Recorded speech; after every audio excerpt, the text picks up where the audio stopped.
Namaskar. Today I am so proud to present the extended version of Jana Gana Mana. As we all know that it is written by Rabindranath Tagore. There are portions which no one has heard, and those 4 stanzas are the extension of our national anthem.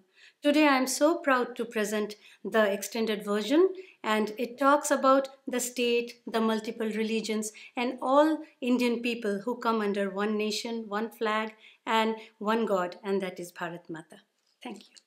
অহরহ তব আহ্বান প্রচারিত শুনি তব উদার বাণী হিন্দু বৌদ্ধ শিখ জৈন পারসী মুসলমান খ্রিস্তান